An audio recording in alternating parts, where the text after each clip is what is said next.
So I'm Ruchna Nigam, like he told you. I work at Fortinet as a malware analyst, and I'll be talking about Android Packers today.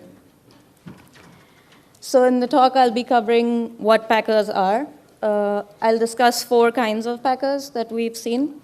And I'll end with how we've seen these Packers used on malware and what this means for detecting them. What kind of problems does that present for us? Okay, so to begin with, what are Packers? In a very oversimplified basic manner, one could say they are mainly compression. Examples are zip and rar, like you must know. In the context of this presentation, what's more interesting to us is runtime packers. So a good way to explain this is like their Russian, executable Russian dolls. So you have an outer executable that is responsible for unpacking another executable that lies within it into the memory and to execute it. And if you're familiar with Windows malware, UPX is a well-known and commonly used packer in Windows malware. Okay, so why are we talking about Android Packers at a security conference? Their intended use, to begin with, was to hide code, tamper-proofing, DRM, basically so no one can edit your code once you've published an application. The flip side of this is that when it's used on malware, all the properties that the packer presents as anti-hacker then also become anti-analyst. So analyzing them becomes more difficult. Okay, so the first packer I'll talk about is Pangsy. I honestly don't know if this is a publicly available tool, the packer itself. I only have one sample that was sent to me by another researcher, and it's not really seen in the wild in malware these days. So the first thing you do when analyzing an Android application is to look at its manifest file. So if you look at the manifest file for this particular application, you see that it has, it contains an application that looks something like a wrapper application. What this means is that whenever the application is run for the first time, this application is launched before anything else within the package. So the obvious next step would be to look at what this application does. As you can see, it's loading a library called nsecure, which should probably be within the Android package. And it's calling a native function called validate. So our objective should be to look at this library and examine this function, what it does. So when you look at this library in IDA, and you study the exports from the library, it's fairly easy to find the application, the function we were looking for that is called by the Dalvik code. And if you look further into that application, you will find 2 functions of interest. One is called verify digest, the other is decrypt dex. They clearly did not make a lot of effort in trying to hide what these functions do. So let's look at the first function. Basically what it does is it loads a file from the package called dist. It's misspelled intentionally, I don't know. It calls a decryption function, which is called digest decrypt. You don't have to be very tech savvy to figure out what this function does. You have a key over here, and you have a function called Aes Decrypt. So obviously, it means that it's trying to decrypt this file that you find in the Android application. So if you use a common SSL command to Aes Decrypt that, you should probably get a legible file, which you do. What this file contains is values that are similar to the manifest the manifest.mf file in an Android package. If you're familiar, this file contains hashes for files within that package. So it's basically used to check the integrity of the package, that the applications that were, the files that are contained within the package actually correspond to what is within it. while, yeah, okay. And at the end, you have a variable called package name. And what the application does is it verifies this value against the package that is launching, that is running these functions. So basically what it's doing is it's checking that the application that's running all of this actually corresponds to the application it was packed for. Okay, so if you look at the second function, I don't think it's very difficult to guess what it must be doing. But if you look at it, it reads an asset file called CLEX, which looks a lot like DAX. Maybe it's just me. And at this point, you're thinking they're probably just leaving clues for someone to unpack this. They're not even trying to hide it. If you look at the decryption function, it's pretty straightforward. It's doing a simple XOR, which, as he said in the previous presentation, should probably not be called encryption anymore, along with base 64. So basically what it's doing is it's XORing the value of this file with a key that's present in plain text.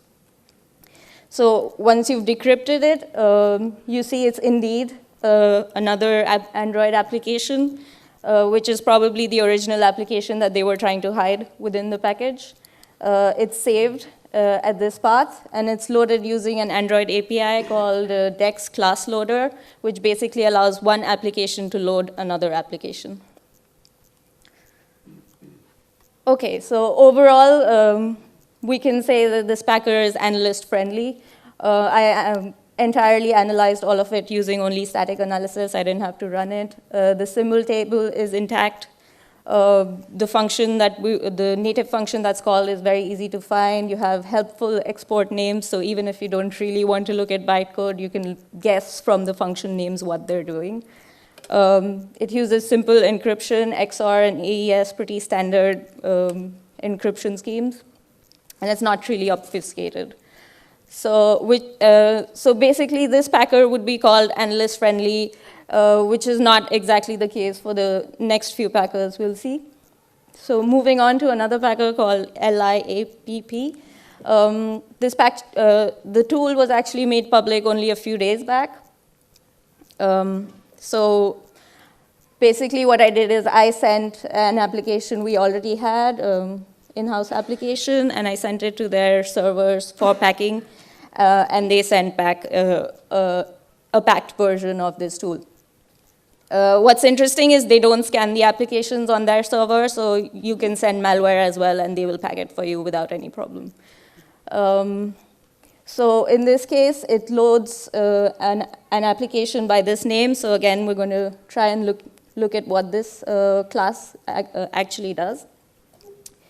So if you look at the class file, it's not as straightforward as the last packer we saw.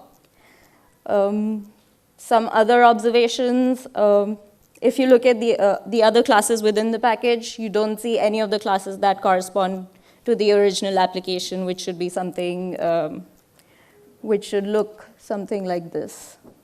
They're not there. So you may only have classes that correspond to the packer. Also, if you look further within the assets of the package, you see some other files, and it's easy to identify they're related to the packer. And some of these files may or may not be shared libraries that are loaded by the package. Okay, so basically what that means is static analysis might be time-taking. Let's try going another way. So basically, to unpack this, what I do is I install and run the application on an emulator. You have GDB server that comes with Android, so you can attach to any process that's running on the phone. And then on your client side, you can attach to that and dump the memory area where you think the application is unpacked in the memory. So we're assuming that the application is unpacked and loaded in this state that we need in the memory somewhere.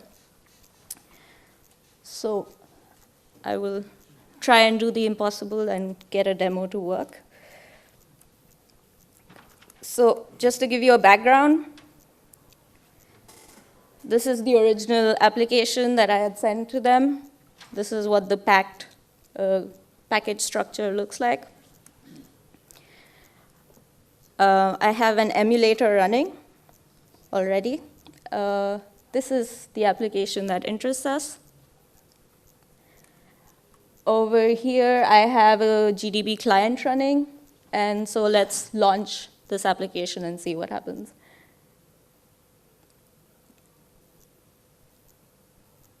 OK, so when you launch it, you see it runs fine. Let's go into the phone and see the process it's running as.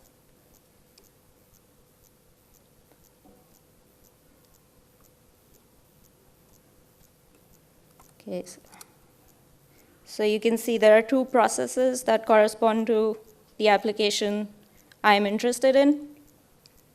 With process IDs 3280 and 3298. So what I'm going to try and do is attach to the first process, which is 3280, and see what happens. So basically, it does not allow you to attach to that. That's probably an anti-debugging trick that's implemented by the packer. So what you can do next is try and see all the processes that are running under this process. So look at the tasks that are launched by this process, which you can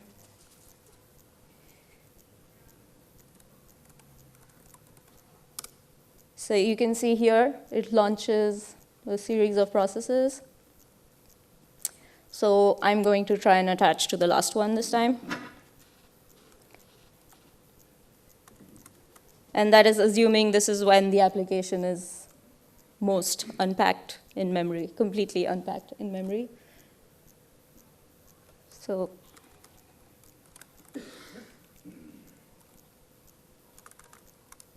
okay.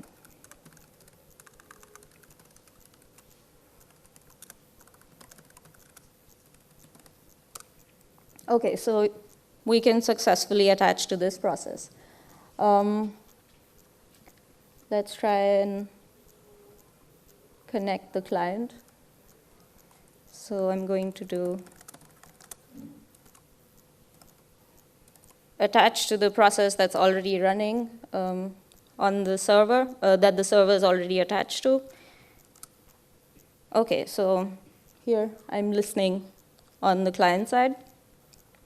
Now, the main idea is to know which part of the memory we want to dump, where in the memory it has been unpacked.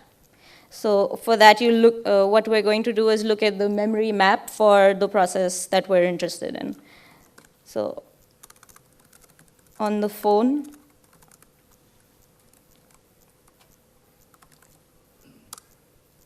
if I look at the memory map for this process, apart from other things, there's something interesting. You see that it copies files to a temporary folder on the phone over here, and then they are also deleted later on. So there's no evidence of where it was unpacked. And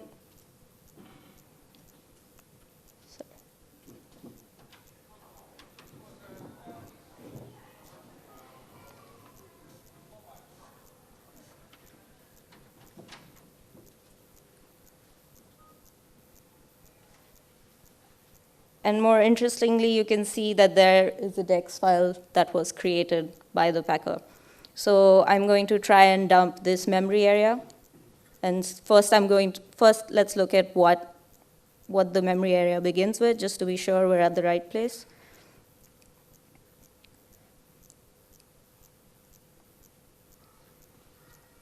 So if I look at what's at this memory, that is the magic number for an optimized text file. So that means we're probably at the right place. So I'm going to dump this memory. I'm going to call this unpacked.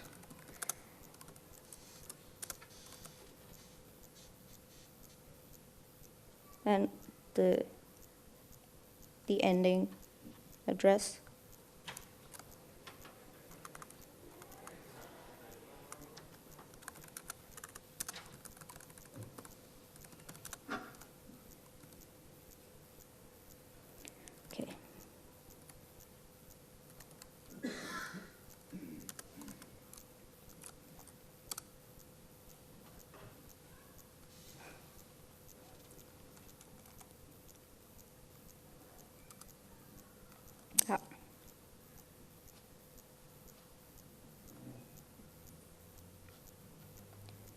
Yeah, I can't really see behind that, so I'm going to minimize this.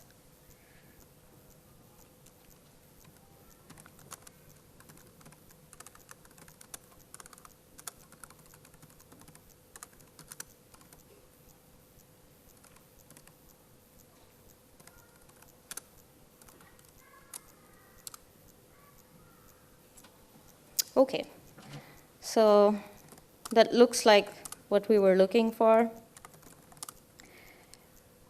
Just to be sure, let's verify it's the, okay, so it's confirmed it's an optimized X file.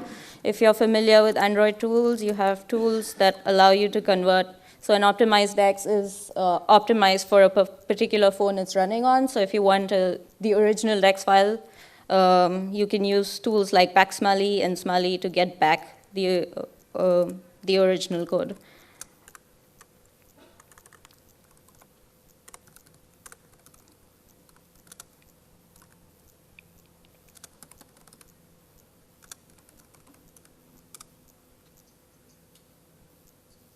Okay, and so this command, what I just wrote, basically it converts the optimized X into smally files, which are like class files on the Android machine. So, and the output of this is normally written to a folder called out. So if I look at the output, this does indeed look like the application I had packed originally. And just to be 100% sure.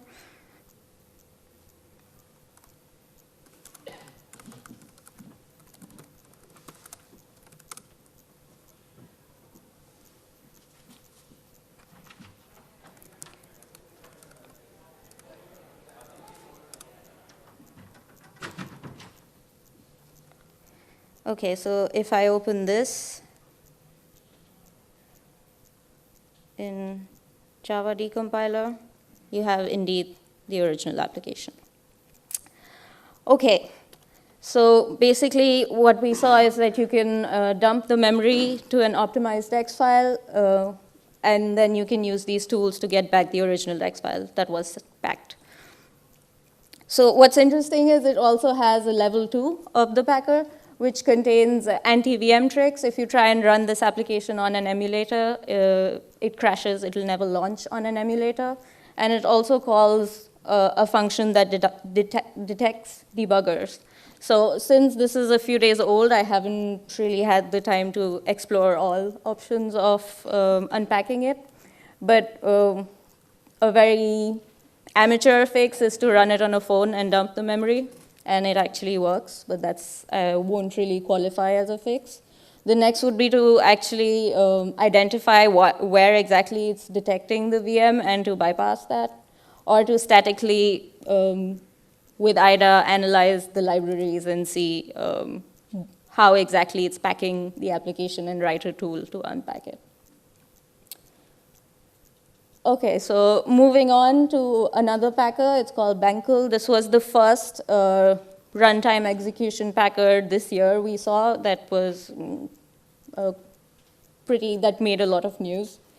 So at least on their side, at the server, they bother to scan your applications. Here you can see it's a malware that I tried packing with their service and they refused to pack it. Obviously, I'm not sure how exactly they're scanning the applications, but the limitation would be that it would fail in the face of unknown malware or new malware that it doesn't identify as malware or doesn't suspect as being malicious. Okay, so again, if you look at it, it uses the same technique. It has a wrapper application.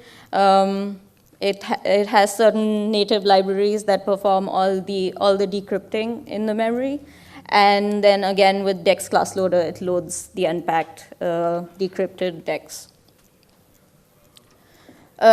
This one also had more anti-debugging tricks in the sense that it's hard to identify the native functions that are called in the Dalvik code. So for example, it was calling a function R1 from a class called acall, and within the Dalvik code. So ideally, Normally, the Java native interface, it defines functions like this. So if I look, I should ideally find an export of this sort within the shared library, but as you can see over here, all the export names, apart from JNI onload and the initial ones, are all obfuscated. So it's not exactly evident to figure out the Dalvik JNI function mapping. It's also resistant to dynamic analysis. Like the last packer, you can't really attach to the process. It doesn't allow you to stack backtrace. If you do an strace on the phone, it doesn't show you anything of interest. And ptrace is also hooked, so attaching IDA to all processes is not possible. But again, the memory dump that we saw before, it actually works on this as well, except it's harder to identify where in the memory it's unpacked because it doesn't really have a name. It's not leading you with a dex or anything. So basically, once you attach to the process, you have to manually go through these memory areas and see which one begins with the magic file for an optimized dex. Okay, moving on. Another packer is apkprotect.com. This is from their website, how they pack applications and provide armor. I think they call it armor. The packer tool doesn't work anymore. It has been down for weeks now. I'm not sure what's happening with the project. But so what's interesting in this case is that even basic tools like APK tool or dex2jar that allow you to look at the code, even if it's performing functions you don't understand, they also break. They don't really give you an output. So you can obviously unzip it still and look at what you find. Again, there's a wrapper application as usual. You have native functions called from shared libraries to decrypt and load the code. But, and also you get a dex file when you unzip it, but when you run dex2jar on that file, it gives you illegible strings. So we can assume that the strings are encrypted. Okay, so a colleague of mine actually reversed the encryption function of ApkProtect. What it does is there are a lot of strings that initially look to you like base 64, but they're obviously not in the right order. The first and the last byte are swapped. And then the call to the Android API for doing the base 64 decode itself is encrypted. So there's a blob within the package that is XORed with a hard-coded key, which is specific to every package, that would generate this string, which is the Android API for decoding in base 64. And the function itself is again called as by using different alphabets from the string itself. So yeah, the base 64 decode is then called using Java reflection, which generates a string, which also contains a key, which is again XORed. And then it's fed into DES, and the string is decrypted. The key for DES decryption was safeguard, almost safeguard. And a special mention should be done to Andrubis, because Andrubis is an online sandbox for analyzing Android applications. And their analysis report actually generated the key that is used by DES. Okay, so moving on to what this means for malware and detection. So in the wild, we've seen some samples where these packers are used on malware. These are some examples. This was the first sample we saw using ApkProtect that was an SMS sending malware. And then for Bangcle, we've seen a lot more malware than this. Okay, so one would wonder how can you detect malware which is packed? Something very amateur would be to use visible signs. So classes and libraries that we know are always used by the packer. For example, the application name is always the same when you pack using Bangcle. The class names are always the same. The native library names are the same. But if you detect based on visible signs, you have a not pleasant false positive rate. So